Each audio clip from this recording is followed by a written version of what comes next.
practitioners and students. Enrollment is now open for the next cohort of my Histamine and Methylation online group coaching course, kicking off on Monday, the 18th of August. This is the only program of its kind, designed to give you both the theory and clinical application you need to confidently treat histamine and methylation issues in clinical practice. We'll cover things like histamine intolerance, the methylation pathways, including the folate pathway, methionine pathway, tetrahydrobiopterin pathway, and the all-important transsulfuration pathway, as well as SIBO, hormonal imbalances, oxalates, MTHFR, and much more. You'll get detailed webinar content and handouts for you to keep, plus 8 weeks of live coaching calls with me inside a private practitioner community where we dive deep into real clinical cases and challenges practitioners are facing every day. And just a heads up, if you enroll by the 3rd of August, you can save up to $500. Together, we learn so much. To learn more and apply, visit joannekennedy.naturopathy.com.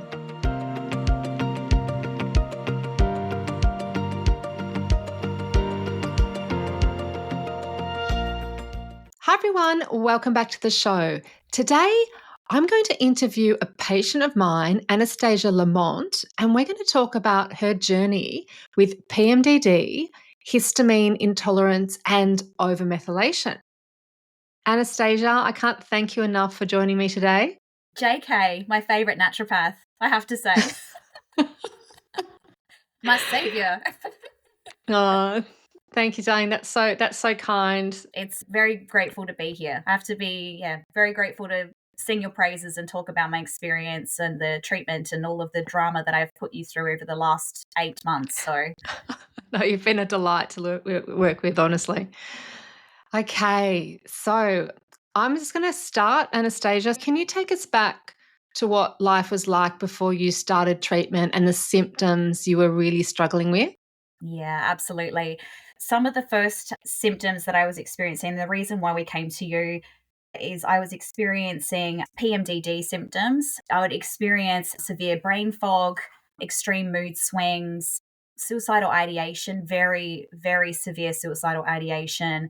And then on top of that, I was also experiencing endo symptoms as well, extreme period pain, so severe to the point, and I know that you've used this scale before with me personally and on the podcast as well, giving it a rating out of 10, it'll be like a 20 out of 10.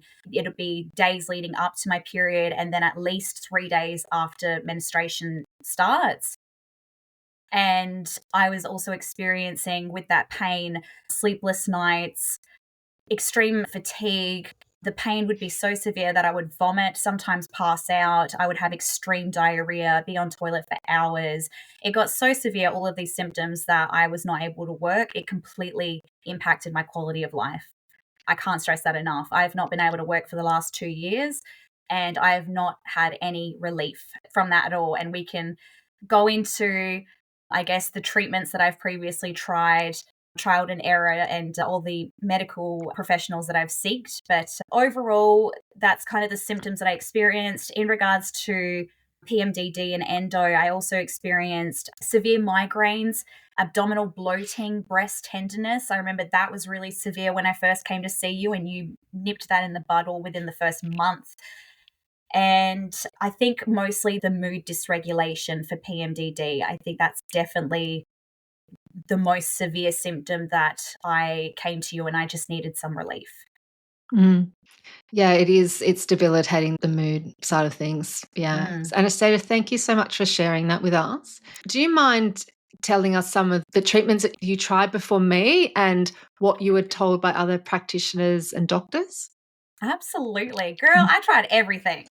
I did. I tried everything. Like everything apart from I guess going down the hoodoo voodoo, like saging my apartment sort of thing. Like I tried everything. I have been doing therapy, different types of various intense therapies for the last 10 years.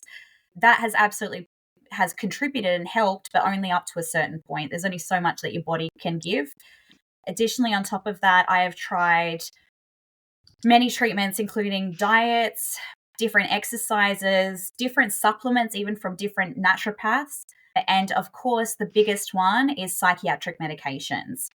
This included SNRIs, SSRIs, and also ADHD medication because I'm a neurodiverse girly. So I thought maybe that ADHD medication, that was the belief, that the story that I was told, that it would relieve me of this brain fatigue symptoms that I was receiving, impulsiveness, anxiety, depressive symptoms. I was made to believe that this would all fix this. And I tried everything, all different dosages, variations for at least the last 10 years. Sorry, Anastasia, to intervene, but none of that helped with the actual PMDD. Is that correct? It potentially helped with overall mood before the luteal phase, but it didn't touch that PMDD. It's funny that you bring that up. Yes, that's actually how I came and stumbled across PMDD, is because when I was diagnosed neurodiverse, I got onto the medication and I expected it to work as what everybody sells it as. And I found that a couple of weeks leading up to my period is when I started experiencing still the same, really, but even worse, actually. It actually amplified the symptoms. So I was extremely suicidal. My mood swings were all over the place. I had extreme brain fog and I was not able to think logically either. It was really impacting my interpersonal relationships. And I was trying to do everything. I just thought I needed more therapy and I thought I was broken. I absolutely thought I was a broken person and I was just not fit for society. And it wasn't until the ADHD medication that it really made me understand, and I started looking into PMDD. And then also potentially I started looking into podcasts about, the mother-father gene and PMDD. And that's how we stumbled across you. So we found you through some other people's podcasts about PMDD, and that's how I found out about you and talking about methylation. And you were like the last resort coming to you. Yeah, very, very lucky. Okay. That's great. And thank you, Anastasia. I think I'm just going to ask you straight up. So what were some of the changes that we made together, diet and supplements, that were really game-changing for you? Yes. Okay. So histamine, and this is when histamine intolerance is, you've made this known to me and I had no idea about it. The very first thing that you did with me is reduce my histamine levels. And I know you've mentioned this on the podcast previously, to help reduce all the symptoms, to work out what the underlying condition is. We went on a low histamine diet. So you provided instantly a huge list of the do's and don'ts of what I should have it as histamine diet. And I started following that and it just created instant relief. So I was no longer in having like really severe abdominal pains that I was experiencing almost all throughout the month. Like it got so severe that it wasn't even just before my period or during my menstruation. It was starting to occur all throughout the month. I had no relief. And that was the first thing that we implemented. The second thing is you started introducing supplements. Now, I was already taking supplements from previous naturopaths and also my own research as well. As you can probably imagine, you get pretty desperate, so you start looking into these things yourself. I know on the internet that a lot of people were suggesting, a lot of ladies were suggesting for PMDD taking, I think it's pronounced Vitex berry. Vitex, yeah. Yeah. So I was taking that when I first saw you and I had really severe bloating and breast tenderness. And the first thing you said was like, yep, we're going to do some tests and we're going to get you off that. You didn't even have to look at the test. You were like, we're just going to get you off that straight away. And coming off of it straight away, it was just instantly so much better. The test that we did, I think we did a stool sample. And then also we've been doing some methylation testing. So at home, daily with saliva methylation testing that I'm still doing till even this morning, I'm still doing. And There's been some really interesting findings. I know that we're still trial and error going through that at the minute, but there's been some really interesting changes in regards to my methylation, as what we found was every day I was fluctuating drastically between being overmethylated to being undermethylated. And this was every day. And it didn't matter what I was eating. It didn't matter if it was being consistent. It was just fluctuating drastically until I came off all psychiatric medication. And then all of a sudden it started balancing out. Oh, has it? Yes. Yes. So it wasn't, which is really interesting. Now it'll only be fluctuate between overmethylated and that's it. It won't go undermethylated. Each day it was fluctuating from one to the other drastically. And I couldn't work out what was going on until I eventually had the balls to come off my psychiatric medication, so my SNRIs. And ever since then, I have only had overmethylated levels.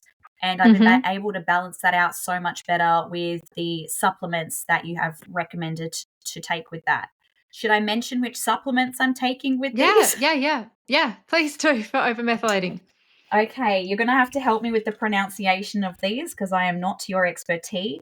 So for overmethylation, I've been taking vitamin B3 and then also vitamin C as well. Yeah. So depending on how overmethylated I am will depend, increase or decrease the servings of how much I take.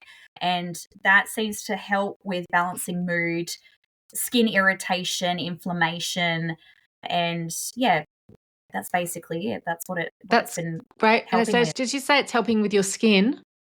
Yes, I have noticed that my skin, so initially this time last year, I developed such severe skin problems that I ended up getting, I think it's called parietal dermatitis, where it's around the eyes and the nose and it was very severe, and I got really bad eczema all throughout my scalp and sensitive areas, and I just could not manage it. It didn't matter what I used, what I did, it just was getting worse.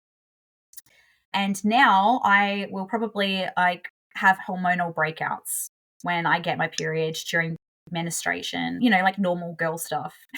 And that's it. Wow. And that's it. Gosh. Yeah. I mean, it's still quite severe, but considering this eczema was so severe on my scalp that I was developing lesions and it was not healing. Yeah, I've got that in your notes. Did that not heal until you started correcting your methylation? Yes. That is fascinating. Isn't it just? Yes. Guys, I haven't spoken to Anastasia for a few months, so this is a good catch up to see. Wow, that's amazing. Sensitive parts and areas. I do notice that when I'm a little bit naughty with, I'll consume gluten. I know you've mentioned on your podcast prior, how detrimental gluten is for humans in general. And I completely agree with this.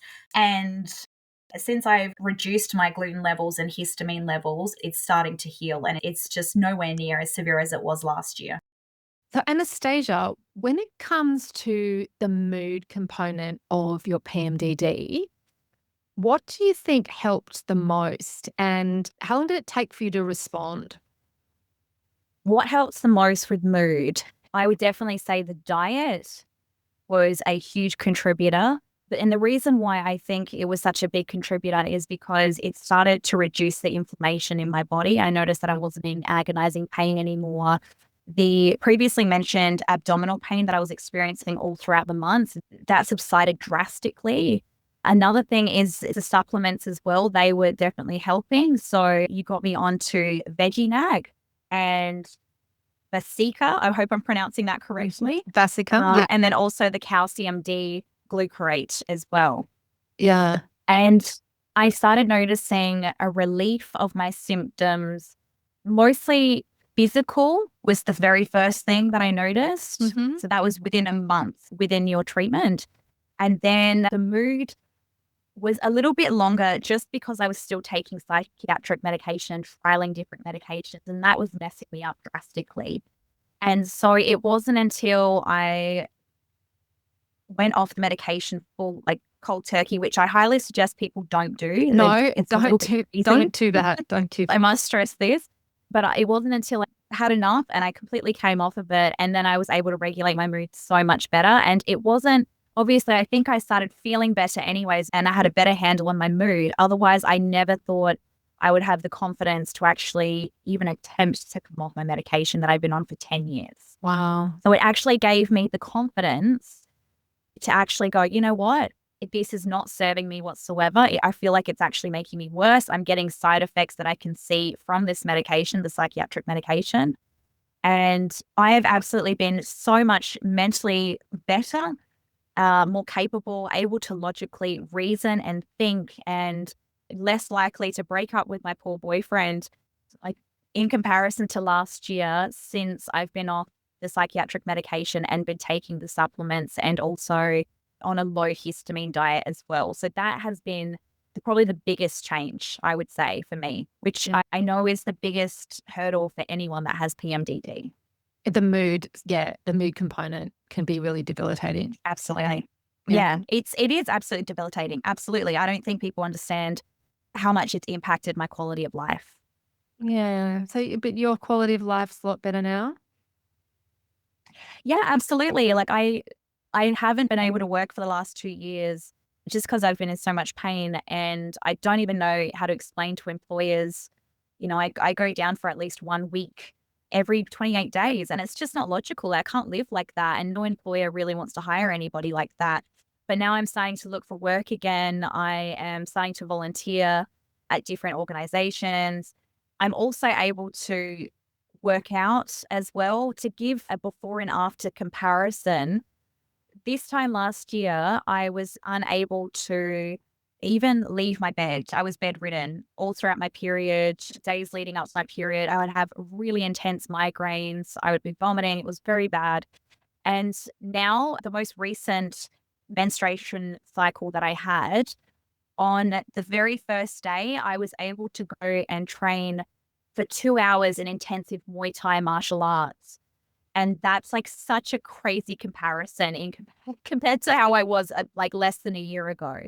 And I don't think people understand, like, Muay Thai is it's very full on. And to do that on the first day of my period, it's just undescribable how much better, like, my quality of life has become. Yeah, that's so wonderful to learn, Anastasia. I'm so happy. Yeah. It's so great. It's so great. I just want to tell listeners about what it was that I actually gave you at that first appointment and why it worked so well. I mean, I know there was a few other things you had to do. What I essentially did, Anastasia, was I reduced all the inflammation in your body. So the gluten was driving up the histamines. We got that down. We got the histamines down in the diet. Now, veggie NAC, that's N-acetylcysteine. Now, N-acetylcysteine is a really potent antioxidant. Okay. And so it's going to help get inflammation and oxidative stress down in the body. When you have lower inflammation and lower oxidative stress, you have healthier follicles. Therefore, you have healthier ovulation and you have a healthier corpus luteum, which helps support progesterone throughout the luteal phase of your cycle. The Basicar, your anion gap was 15, which means that you're tending to be more acidic. This is really important. When your blood is slightly more acidic than it should be, your enzymes, they don't work properly. Okay, so people will fixate on gene mutations like COMT and MTHFR, but in reality, if you're acidic, the enzyme function is compromised from that acidity.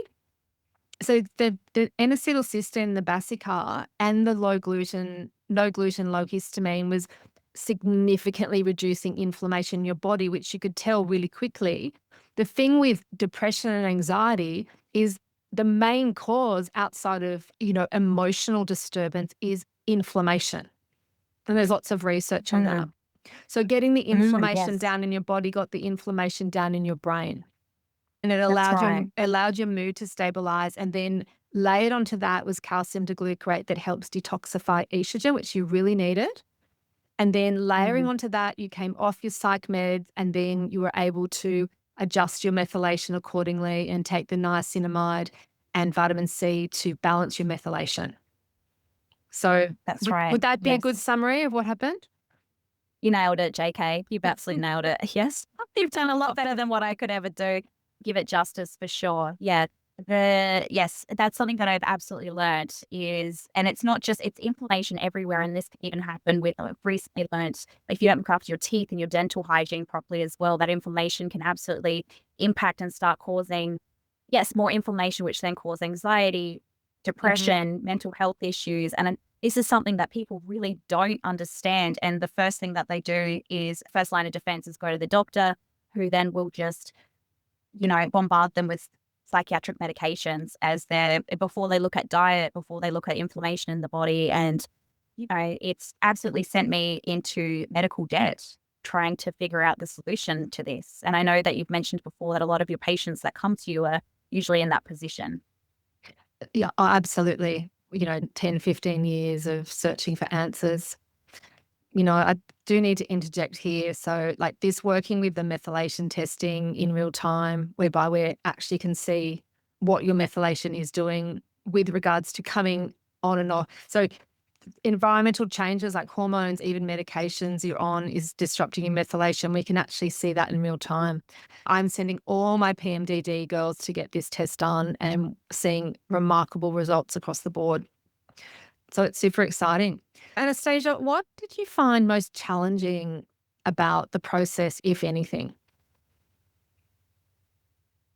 The most challenging part, and it's something that I still am struggling with today, is just having a low histamine diet and having, when you go out, also, I never was a big drinker, but alcohol also it just flares it up drastically. But considering how severe and unwell I have been for a very, very, very long time and how bad it's been getting since I've entered into my 30s, especially, the comparison and the price to pay is totally worth it.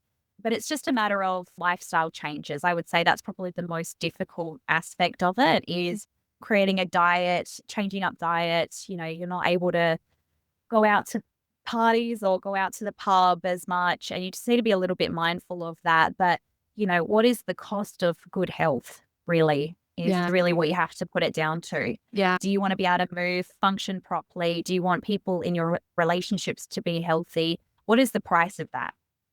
So it's something that I don't think is very difficult at all, considering I was quite good with what I thought I was with my diet prior. But yeah, it's definitely just opened up a new world to me in regards to histamine intolerance and inflammation and how it impacts the body. Yeah. Yeah, no, I do understand it can be difficult, but I tell you what, I have some patients that the dietary changes don't work so much for them and they have to take heavy medications and they'd give their right arm to be able to eat their way out of their health issues.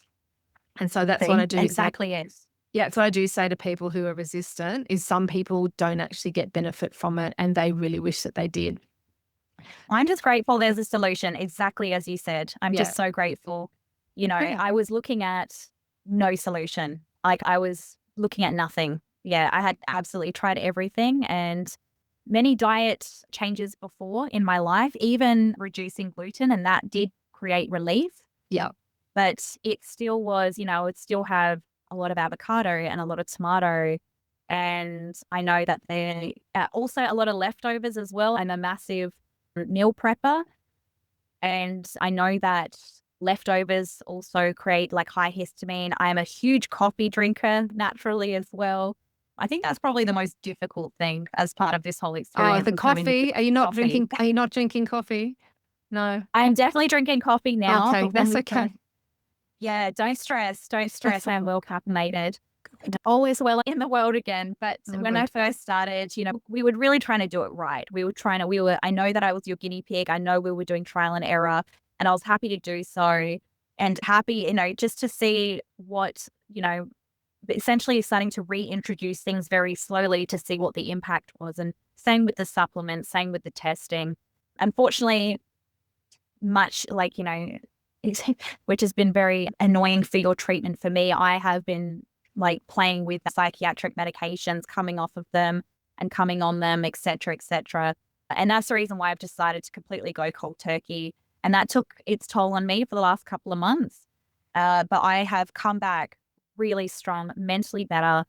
The side effects have subsided. I'm experiencing very little of them. And usually I hear about a year for people to actually start to balance out correctly after stopping medication, especially after taking it for as long as I had for like 10 years. That's fascinating. So when you took that medication, were you under methylating more than you were over methylating? Can you see from the tests? From the tests, I seriously was fluctuating every day. It changed every single day from high to low. And that was why we were scratching our heads for a while and why we're still trialing it out, because we couldn't get a solid read on it. It was impacting my body that much. Okay. This is something that I've been on for 10 years. Yeah. 10 years, this medication, and been told by doctors that I would never be able to come off of them. Yeah, that's frightening. That's really Right. frightening. Yeah. And Anastasia, now that you're off them, are you always overmethylating? Is that right? Yes. Mhm. Always over. Yeah. Always over. Yeah. Yeah. This makes sense to me. So girls that come to me with PMDD are all overmethylators. So Yay. yeah. And so now that I'm seeing a pattern with this, I'm now able to confidently say we need to test methylation, it costs a bit of money and we need to supplement accordingly. And I can see that it gives really, really great results. And then when women are fluctuating, when women have a PMDD picture and they're fluctuating from over to under, there's something they're doing that's pushing that, and it's often some meds that are detrimental to them. But please, guys, do not come off your medications. You need to be working with a practitioner about that. But yeah, clinically, it's PMDD is overmethylating. So when you're overmethylating, it increases the neurotransmitters in your brain, including dopamine, which can make you feel really agitated and irritated. It can increase adrenaline, which can make you feel really, really anxious. And then when your hormones change, because your hormones also impact your neurotransmitters, you get knocked over. Anastasia, you just get knocked over, completely and utterly flatline, just from you become so overwhelmed that you can't cope.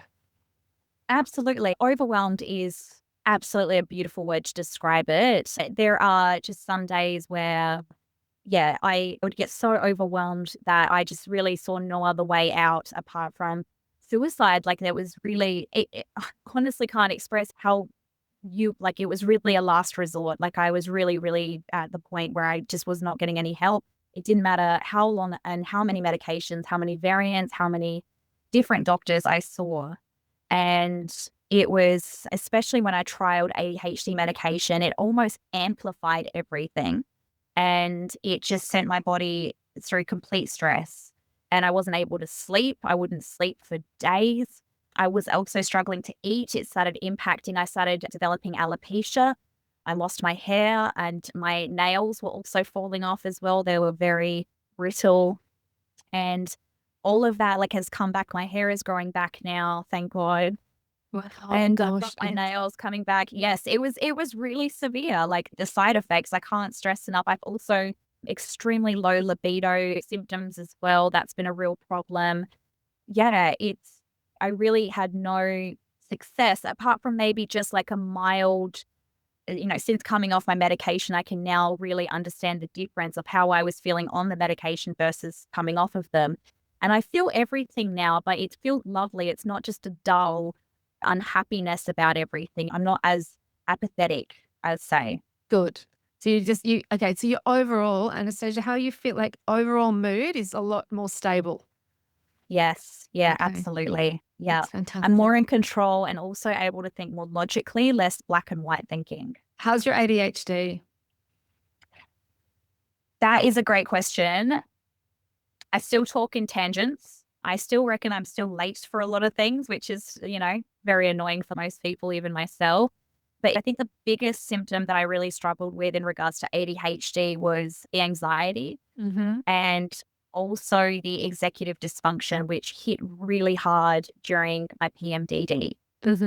And to give you an understanding of the before and after your treatments, and this was literally months after going on low histamine and also starting the supplements. So in comparison, for years I was studying, and let's say, for example, for a 2-hour exam, I would really struggle to complete it and, be able to concentrate in that 2-hour exam. And now on the regular, I am able to smash out a 2-hour exam in 1 hour and also with high accuracy. I can't believe the difference it's made. And I'm sure that's probably really helpful for people that struggle with sitting down and paying attention in a 2-hour exam. Like myself, I know a lot of people with ADHD seem to struggle with that. But in comparison, I'm just able to think more clearly, logically. I'm able to just sit still and concentrate. And it just makes a huge difference. Yeah, that's great. So you're not getting a massive increase in your ADHD symptoms in the luteal phase? It's nowhere near as harsh, Right. I won't lie and say that they've all completely disappeared, but they are so much more manageable now. Yes, so much more manageable. Yeah, there's such a clear correlation between a worsening of ADHD and PMDD, the way PMDD is. Yes. Yeah, there really is. I see it all the time. And not enough studies on it either. And yes, it is highly correlated. There's very few research studies on it. And I really wish, that had more funding. And because I think the PMDD symptoms, especially for women, is probably what absolutely is the thing that women with ADHD struggle with the most is the mood regulation, the concentration, the brain fog. And I know I've overheard this, a lot of women that have PMDD say, especially with ADHD, where they're just hanging on until their period comes. Mm-hmm. And then as soon as they get their period, they start to feel relief from all these symptoms. And they'll have maybe 2 weeks grace until it all starts again. Yeah, I just don't think many women know that there's a really big link. Yeah, it is. It's crazy. Yeah. I did know about it, but I didn't really pay attention to it until I started taking ADHD medication. And I noticed that the ADHD medication was just completely not working during my luteal phase. And that's when I went, wow, okay. Yeah, it completely dropped off. Nothing, like it would work. And then it just completely stopped working as soon as I hit luteal. And that's when I started tracking my cycle and started looking into PMDD. Yeah, well, it's fascinating. I see that all the time. I mean, it doesn't cause ADHD, but it makes it way worse. Oh, yeah, absolutely. It's the double whammy, as what a lot of girls in Facebook groups and communities say in regards to ADHD and having PMDD. They think it's like the worst combination ever, and I couldn't agree more. Yeah. Especially that on top of that, I think endo is also correlated as well with women who have ADHD and also PMDD. So there's definitely a link involved here. Yeah. Endometriosis will make it all way worse. Definitely, it drives up your histamine and it is very inflammatory. And as we know, inflammation is so bad for your mood. Yeah. Well, Anastasia, thank you so much for sharing your story with us, I should say. We're trusting me as your practitioner and sharing your story with everyone. I've actually got menopause brain. That's why I can't speak very clearly. So glad we both are having brain fog day. And I was so worried. I did take like some extra energy, like a no dose, because I was worried about my brain fog today. Oh, no, you're on. You're perfect. And yes, so I'm glad that we're both struggling. We're just two ladies trying to do the best we can in this medical world. Yeah. But I can't stress enough, like I know I've mentioned it to you before, that I am really nervous about sharing something so vulnerable and having this on the internet for everybody to see and know my personal struggles that I've had over especially the last couple of years. It's really severe. And I just really can't stress enough how important it is that the work that you've done, you've gone outside of what they're teaching in universities. And this is something that I found since becoming a student myself and studying psychological sciences and going through the medical industry myself. It's something that I really can't stress enough how grateful I am to have people like you to help and relieve people like me who we're not bad people. We're not monsters. We just need help. And females have been so neglected in the medical industry. It's going to make me emotional, JK. I'm very grateful for the work that you've done. And I'm so grateful and will support you forever for this. And I will sing your praises forever. So I really can't stress enough. Even if you don't solve all my problems, what has happened and what I've mentioned on the podcast thus far in my experience, it's something that people have not been able to do for the last 10 years. I can't stress that enough. Thank you. I really can't. Oh, you're just such an angel to work with, Anastasia. Everyone, Anastasia has her personality now, which is so lovely and bubbly, was always the same, even when I met your first appointment. Oh, and I was a hot mess. Yeah. It was a hot mess. Yeah. So even when you're a hot mess, you're a beautiful person. So yeah. Thank you. I have my good days and bad days. Anastasia, thank you so much for sharing your story. And I know it takes a lot to get on a podcast and to expose yourself like this, but I'm sure the women listening with PMDD will be so grateful. to hear your Yes. story. And, listeners, I'm here to help. You can make an appointment with me. I see patients online globally via Zoom. You can make an appointment via my website, as I am getting some really great results with PMDD, with what I've known for a long time, but also with the layered add-on of methylation testing. Thank you again, Anastasia. Thank you, JK. Thank you. You're welcome. We'll speak soon. So thank you for joining me. I hope you found this episode beneficial. Be sure to subscribe to the Histamine Well so you don't miss an episode. Leave a review, and you can also share this episode with someone who could benefit. If you have any questions you'd like answered or have a topic you'd like me to discuss, please go to my website, joannekennedynaturopathy.com, where you can provide us with that information. Until next time, take care and be well.